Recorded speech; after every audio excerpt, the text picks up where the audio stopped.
अस्सलाम वालेकुम नाज़रीन। एक दिन हाकिम वक्श बाकी बेग की मजलिस लगी थी।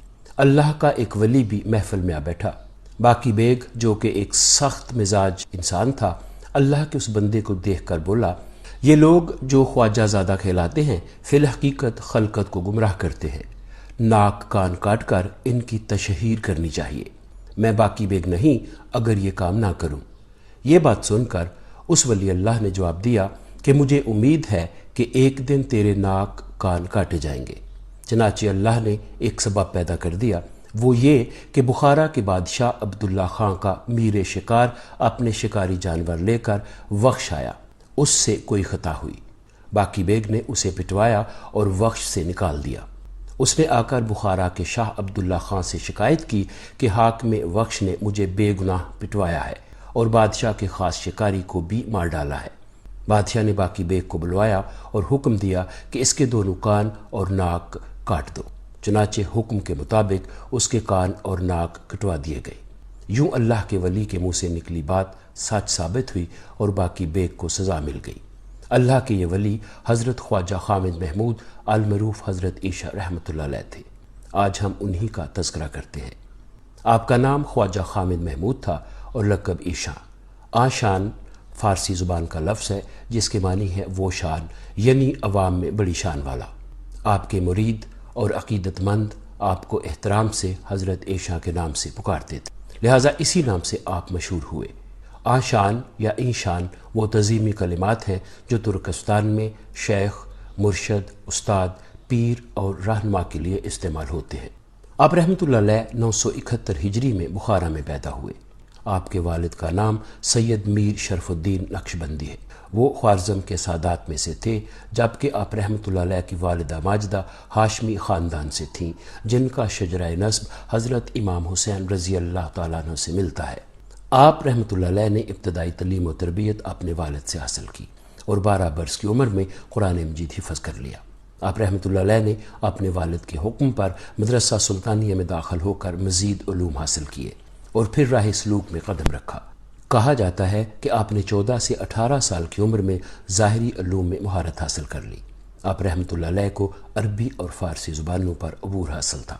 बाद अज़ां आप रहमतुल्लाह अलैह ख्वाजा मोहम्मद इसाक सफ़ेद के हल्का इरादत में दाखिल हुए, जिन्होंने सिलसिला नक्शबंदिया में बैत करके असबाब को वज़ाइफ दिए और मनाज़िल सलूक तय करवा कर ख़िरक़ा खिलाफत अदा किया। इसके अलावा आप रहमतुल्लाह अलैह शाह बहाउद्दीन नक्शबंदी और ख्वाजा मोहम्मद क़बातानी रहमतुल्लाह अलैह से भी फैज़याब हुए। सूफियाना ज़ौक़ की वजह से अक्सर सैर व सियाहत में रहते थे। 23 साल की उम्र में ख़तलान के करीब मौजूद शहर वक्श गए और वहाँ से बल्ख, समरकंद, हरात और कंधार से होते हुए काबुल पहुँचे, जहाँ पहले ही वाज़ में लोगों पर वजद की कैफियत तारी हो गई। हाज़रीन में काबुल का बादशाह भी था। हाकिम काबुल के बारे में वारिस कामिल अपनी किताब तज़किरा औलिया लाहौर में लिखते हैं, उस पर भी वजद की कैफियत तारी थी। आंखों से आंसू बह रहे थे और जोश व खरोश में उसकी ज़बान से हक़ अल्लाह के नारे बुलंद हो रहे थे। बादशाह ने आप रहमतुल्लाह अलैह के दस्ते हक़ परस्त पर बैत की और ये अर्ज़ किया कि हज़रत, मैं दुनिया से दस्तबरदार होना चाहता हूँ। बादशाही का बोझ कांधों से उतार फेंकने का इरादा है। आप रहमतुल्लाह अलैह ने फरमाया, फ़कीर वो है जो दिल से फ़कीर हो, ना कि फटे पुराने कपड़े पहनकर ज़ाहिरदारी के लिए फ़कीर बने। तुम पर रियाया की खबरगिरी और दिलजोई फ़र्ज़ है। सिर्फ फ़कीर बनने से इस दुनियादार फ़कीर का मर्तबा बहुत बुलंद है, जो दुनिया के मामलात में मसरूफ़ रहे और इबादत से भी गाफिल ना हो। आप रहमतुल्लाह अलैह ने 2 साल काबुल में क़याम किया और वहाँ से वादी कश्मीर तशरीफ़ ले गए, जहाँ आप रहमतुल्लाह अलैह ने एक मदरसा व खानका कायम की। मुग़ल बादशाह जहांगीर को हज़रत ईशा रहमतुल्लाह अलैह की जमीयत पर बड़ा नाज था। एक दफ़ा कश्मीर के सफ़र के दौरान एक मकाम पर शाही लश्कर गर्मी की शिद्दत और पानी की नायाबी के बायस सख्त परेशान हुआ। हज़रत ईशा रहमतुल्लाह अलैह भी लश्कर के साथ थे। जहांगीर ने आपसे अर्ज़ किया कि हज़रत प्यास के मारे लश्कर का बुरा हाल है, गर्मी भी शिद्दत की पड़ रही है, दुआ कीजिए कि बारिश हो और दम में दम आए। आप रहमतुल्लाह अलैह ने दुआ के लिए हाथ उठाए। हाथ उठाने की देर थी कि आसमान पर घटा छा गई और थोड़ी देर में खूब बारिश हुई।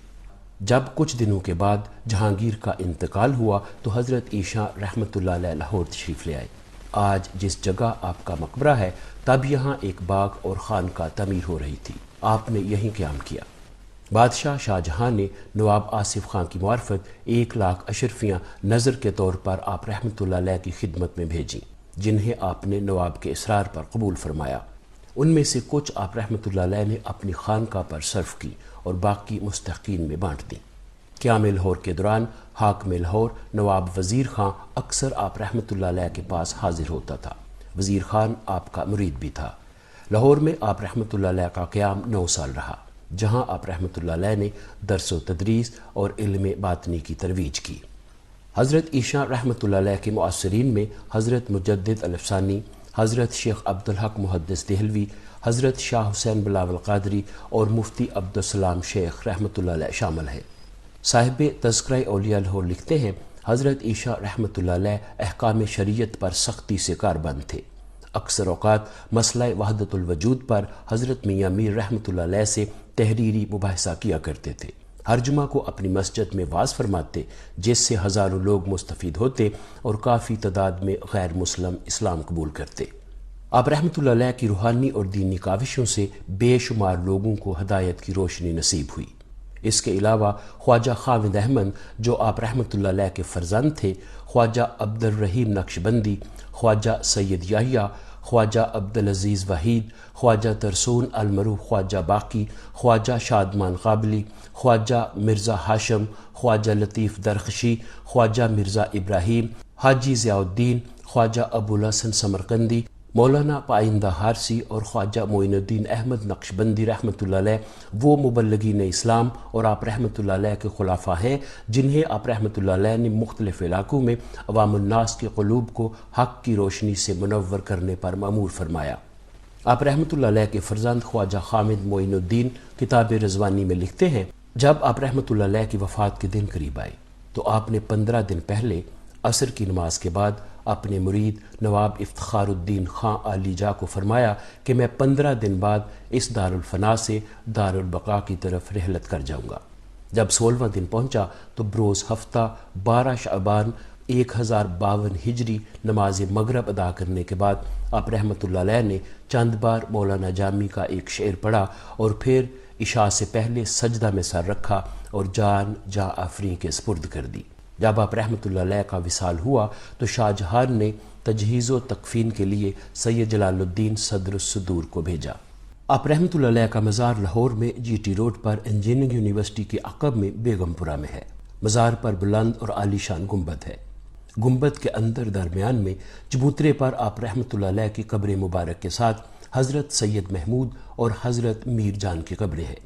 آپ رحمۃ اللہ علیہ کا مزار نواب زکریا خان ناظم لاہور نے تعمیر کروایا، جبکہ بعض روایات میں لکھا ہے کہ آپ رحمۃ اللہ علیہ نے اپنا مزار اپنی زندگی میں ہی بنوا لیا تھا۔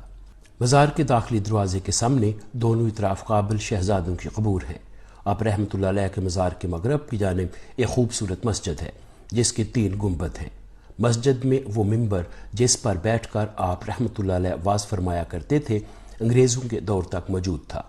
مسجد کے مینار اور گنبد بخارا کی طرز پر بنائے گئے ہیں۔ سکھوں کے عہد میں جب لاہور میں غارت گری کا سلسلہ شروع ہوا تو مہاراجہ رنجیت سنگھ کے جرنیل سردار گلاب سنگھ نے آپ رحمۃ اللہ علیہ کے مزار کو بہت نقصان پہنچایا۔ خانقاہ کی دیواروں کو مسمار اور باغ کو تباہ کر دیا گیا۔ پھر جب انگریزوں کی عملداری قائم ہوئی تو انہوں نے مزار کی صفائی کروائی اور بہت سی رقم خرچ کر کے مرمت و آرائش کی۔ مزارات کی نئے سرے سے تعمیر اور مسجد کی مرمت کروائی گئی۔ مسجد و مزار سے ملحقہ ایک جانب قدیم قبرستان ہے جس میں علامہ محمد اقبال رحمۃ اللہ علیہ کے فرزند ڈاکٹر جوید اقبال، میجر محمد سرور شہید، ان کی اہلیہ ریحانہ سرور، مولوی حاکم علی سابق پرنسپل اسلامیہ کالج لاہور سمیت کئی دیگر اہم شخصیات بھی ابدی نیند سو رہی ہیں۔